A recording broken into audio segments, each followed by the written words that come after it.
राधे राधे।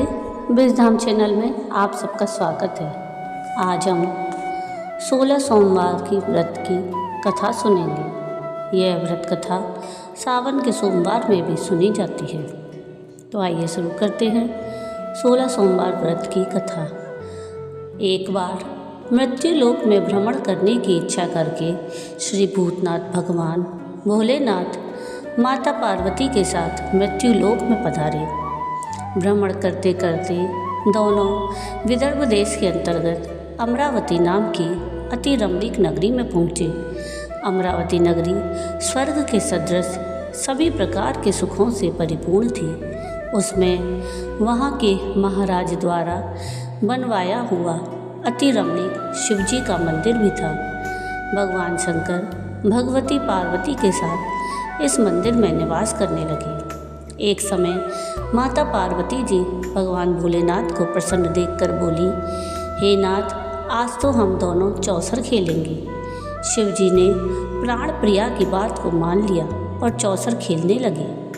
उसी समय मंदिर का पुजारी मंदिर में पूजा करने आया तो माता पार्वती ने पुजारी से प्रश्न किया कि पुजारी जी बताओ, इस बाजी में हम दोनों में से किसकी जीत होगी। ब्राह्मण बिना विचारे जल्दी से बोल उठा कि महादेव की जीत होगी। थोड़ी देर में बाजी समाप्त हो गई और पार्वती जी जीत गईं।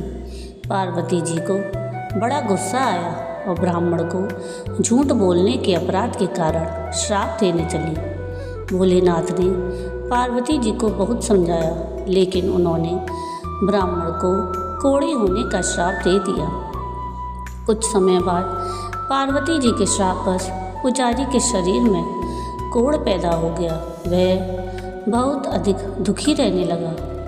पुजारी को कष्ट भोगते हुए जब बहुत दिन गुजर गए, तब एक दिन देवलोक की अप्सराएं शिवजी की पूजा करने के लिए उस मंदिर में पधारी। पुजारी के कोढ़ के कष्ट को देखकर उन्हें उन पर बड़ी दया आई।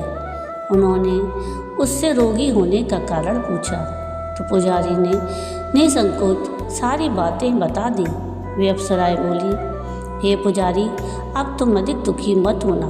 सावन सोमवार का व्रत भक्ति भाव से करो। पुजारी ने अप्सराओं से व्रत की विधि पूछी। अप्सराओं ने बताया, सोमवार को भक्ति भाव से व्रत करो, साफ वस्त्र पहनो, संध्या उपासना के बाद आधा सेर गेहूं का आटा लो और उसके 3 भाग कर लो। घी, गुड़, दीप, नैवेद्य, पुंगी फल, बेलपत्र, जनेऊ, जोड़ा, चंदन, अक्षत, पुष्प आदि से प्रदोष काल में भगवान शिव की पूजा करो। उसके बाद 3 भागों में से 1 भाग शिवजी को अर्पण करो। बाकी 2 शिवजी का प्रसाद समझकर उपस्थित लोगों में बांट दो और आप भी प्रसाद समझकर खाओ। इस विधि से 16 सोमवार व्रत रखो।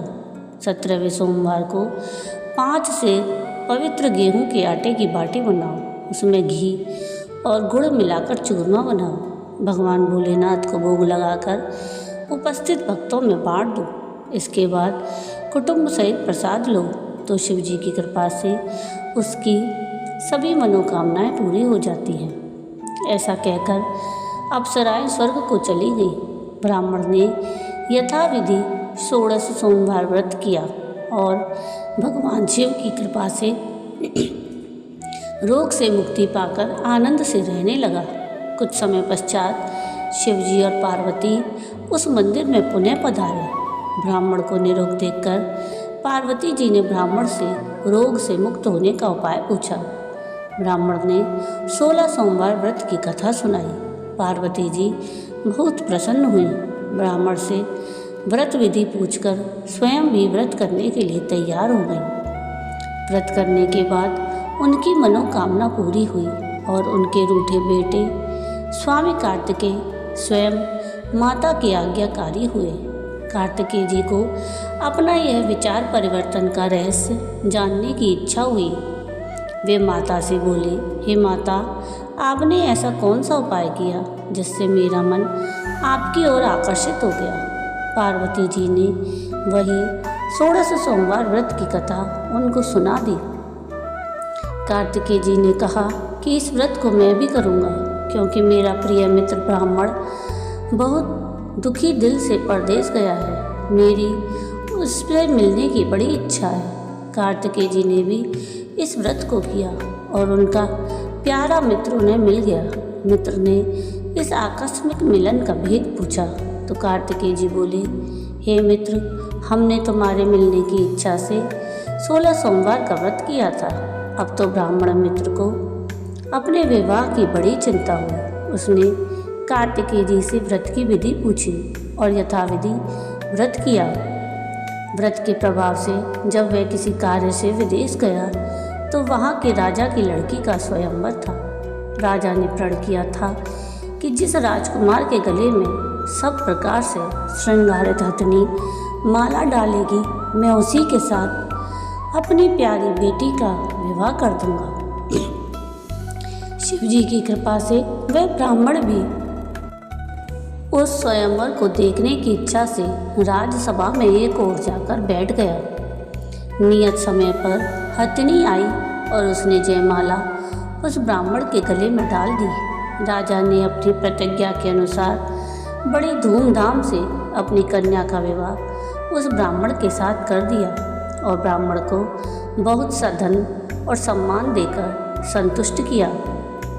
ब्राह्मण सुंदर राजकन्या पाकर सुख से जीवन व्यतीत करने लगा। एक दिन राजकन्या ने अपने पति से प्रश्न किया, हे प्राणनाथ, आपने ऐसा कौन सा भारी पुण्य किया था जिसके प्रभाव से हथनी ने सब राजकुमारों को छोड़कर आपको वरण किया?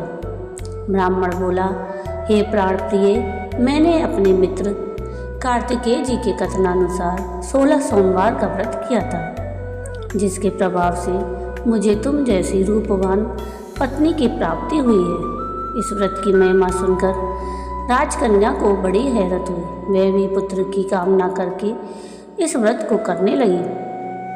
शिवजी की कृपा से उसके गर्भ से एक अति सुंदर, सुशील, धर्मात्मा और विद्वान पुत्र उत्पन्न हुआ। माता और पिता उस देव पुत्र को पाकर अधिक प्रसन्न हुए और उसका लालन पालन अच्छी प्रकार से करने लगे। जब पुत्र समझदार हुआ तो एक दिन उसने अपनी माता से प्रश्न किया कि हे माँ, तुमने कौन सा व्रत और तप किया है जो मेरे जैसा पुत्र तुम्हारे गर्भ से उत्पन्न हुआ? उसकी माता ने 16 सोमवार व्रत की कथा पुत्र को बताई। पुत्र ने सब तरह के मनोरथ पूरे करने वाले इस सरल व्रत को सुना तो वह भी राज्याधिकार पाने की इच्छा से हर सोमवार को यथाविधि यह व्रत करने लगा। व्रत शुरू करने के बाद एक देश के वृद्ध राजा के दूतों ने आकर उसको राजकन्या के लिए वरण किया। राजा ने अपनी बेटी का विवाह ऐसे सर्वगुण संपन्न ब्राह्मण युवक के साथ करके बड़ा सुख प्राप्त किया। वृद्ध राजा के दिवंगत हो जाने के बाद इसी ब्राह्मण पुत्र को सिंहासन पर बिठाया गया, क्योंकि दिवंगत राजा का कोई पुत्र नहीं था।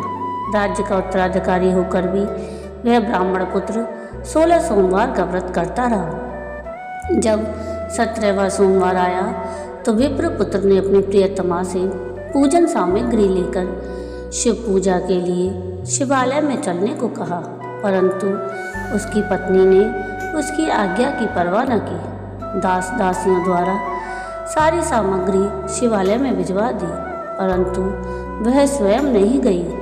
जब राजा ने शिवजी का पूजन समाप्त किया तब आकाशवाणी हुई, हे राजा, अपनी इस रानी को राजमहल से निकाल दे, नहीं तो यह तेरा सर्वनाश कर देगी। यह आकाशवाणी सुनने के बाद राजा के आश्चर्य का ठिकाना न रहा। उसने मंत्रणा गृह में आकर अपने सभासदों को बुलाकर कहा, मंत्रियों, मुझे आज शिवजी की आकाशवाणी हुई है कि राजा तू अपनी इस रानी को राज्य से निकाल दे, नहीं तो यह तेरा सर्वनाश कर देगी। राज्य के मंत्री और सभासद आदि सब विस्मय और दुख में डूब गए, क्योंकि जिस कन्या के कारण उसे राज्य मिला था, राजा उसी को निकालने की बात कह रहा था। यह कैसे हो सकता है? पर राजा ने मंत्रियों की परवाह नहीं की। उसने अपनी पत्नी को राजमहल से निकाल दिया। रानी दुखी हृदय से भाग्य को कोसती हुई राज्य से बाहर चली गई। बिना पदत्राण, फटे हुए वस्त्र पहने, भूख से दुखी हृदय से भाग्य को कोसती हुई चली जा रही थी कि उसकी अचानक एक करुण बुढ़िया से भेंट हुई जो सूत काट कर बेचने जाती थी। रानी की करुण दशा देखकर वह बुढ़िया बोली, चल तू मेरा सूत बिकवा दे, मैं बूढ़ी हूँ, भाव करना नहीं जानती हूँ। यह बात सुन रानी ने बुढ़िया के सिर से सूत की गठरी उतार कर अपने सिर पर रख ली। थोड़ी देर के बाद आंधी आ गई और बुढ़िया का सूत पोटली सहित उड़ गया। बेचारी बुढ़िया पछताती रह गई। उसने रानी को अपने से दूर रहने को कहा। इसके बाद रानी एक तेली के घर गई तो शिवजी के प्रकोप के कारण तेली के सभी मटके उसी क्षण चटक गए। तेली ने भी रानी को अपने घर से निकाल दिया। बहुत से दुख उठाती रानी एक नदी किनारे गई तो नदी का सारा जल सूख गया। उसके पश्चात वह एक जंगल में गई। वहाँ सरोवर में पानी पीने गई तो उसके हाथ का स्पर्श होते ही सरोवर का नील कमल के समान जल असंख्य कीड़ों में होकर गंदा हो गया। रानी ने भाग्य पर दोषारोपण करते हुए उस जल को पीकर पेड़ की शीतल छाया में विश्राम करना चाहा, परंतु वह जिस पेड़ के नीचे विश्राम करती उस पेड़ के पत्ते तुरंत टूटकर गिर जाते। वन, सरोवर, जलाशय की ऐसी दशा देख गऊ चराते ग्वालों ने अपने गोसाई जी से, जो उस जंगल में स्थित मंदिर में पुजारी थे, सारी बात कह सुनाई। गोसाई जी के आदेशानुसार ग्वाले रानी को पकड़कर गोसाई जी के पास ले गए। रानी की मुख कांति और शरीर शोभा देख गोसाई जी जान गए कि यह अवश्य ही कोई विधि की मारी कुलीन स्त्री है। पुजारी जी ने रानी से कहा कि पुत्री, मैं आपको अपनी पुत्री के समान रखूँगा, तुम मेरे आश्रम में आकर रहो, मैं तुम्हें किसी प्रकार का दुख नहीं होने दूंगा। गोसाई जी के वचन सुनकर रानी को धीरज हुआ। वह आश्रम में रहने लगी। रानी जो भोजन बनाती उसमें कीड़े पड़ जाते, जल भरकर लाती उसमें भी कीड़े पड़ जाते। रानी की यह दशा देख गोसाई जी भी बड़े दुखी हुए और रानी से बोले, हे पुत्री, तुम्हारे ऊपर कौन से देवता का प्रकोप है जिससे तुम्हारी ऐसी हालत हुई है। पुजारी जी की बात सुनकर रानी ने शिवजी के पूजन के बहिष्कार की सारी बात बताई तो पुजारी जी शिवजी की अनेक प्रकार से स्तुति करते हुए रानी से बोले कि पुत्री, सब मनोरथ पूरे करने वाले 16 सोमवार व्रत को करो, उसके प्रभाव से इस कष्ट से मुक्त हो सकोगी। गोसाई जी की बात मानकर रानी ने 16 सोमवार व्रत किए। 17वें सोमवार को विधि विधान सहित पूजन किया। उस पूजा के प्रभाव से राजा के हृदय में विचार आया कि रानी को गए हुए बहुत समय बीत गया, ना जाने कहाँ कहाँ भटकती होगी, उसे ढूंढना चाहिए। यह सोचकर रानी को तलाश करने के लिए राजा ने चारों दिशाओं में दूत भेजे। वे दूत रानी को तलाश करते हुए गोसाई जी के आश्रम में पहुँचे। वहाँ रानी को पाकर उनसे रानी को अपने साथ ले जाने का आग्रह करने लगे, परंतु गोसाई जी ने मना कर दिया। दूत चुपचाप वापस लौट आए और राजा को रानी का पता बतलाया। रानी का पता पाकर राजा गोसाई जी के आश्रम में गए और उनसे कहा, महाराज, जो देवी आपके आश्रम में रहती है वह मेरी पत्नी है। शिवजी के प्रकोप के कारण मैंने उसको त्याग दिया था। अब मैं भोलेनाथ की कृपा से उसे लेने आया हूँ। कृपया मुझे अपनी पत्नी को साथ ले जाने की आज्ञा दे। यह सुनकर गोसाई जी बड़े प्रसन्न हुए। उन्होंने रानी को राजा के साथ जाने की अनुमति दे दी। राजा बड़ी प्रसन्नता से रानी को महल में लेकर आया। सारे राज्य में उत्सव मनाया गया और चारों तरफ प्रसन्नता की लहर दौड़ गई। सारी प्रजा ने अपनी रानी के आने पर खुशियाँ मनाई। राजा और रानी फिर नियम पूर्वक 16 सोमवार के व्रत का पालन करते हुए बहुत समय तक आनंद पूर्वक भूलोक पर निवास करते रहे। अंत समय में दोनों को मोक्ष की प्राप्ति हुई। इस प्रकार जो मनुष्य 16 सोमवार के व्रत को श्रद्धापूर्वक करता है उसकी सभी मनोकामनाएं भगवान शिव की कृपा से पूर्ण होती हैं और उसे मोक्ष की प्राप्ति होती है। ओम नमः शिवाय। तो ये थी कथा 16 सोमवार व्रत की। आपको ये कथा कैसी लगी मुझे कमेंट करके ज़रूर बताइएगा, और अगर आपको ये कथा पसंद आई हो तो प्लीज़ इसको लाइक शेयर ज़रूर कीजिएगा और प्लीज़ मेरे चैनल को सब्सक्राइब कीजिएगा और कमेंट में राधे राधे ज़रूर लिखिएगा। वीडियो पूरा देखने के लिए थैंक यू। राधे राधे।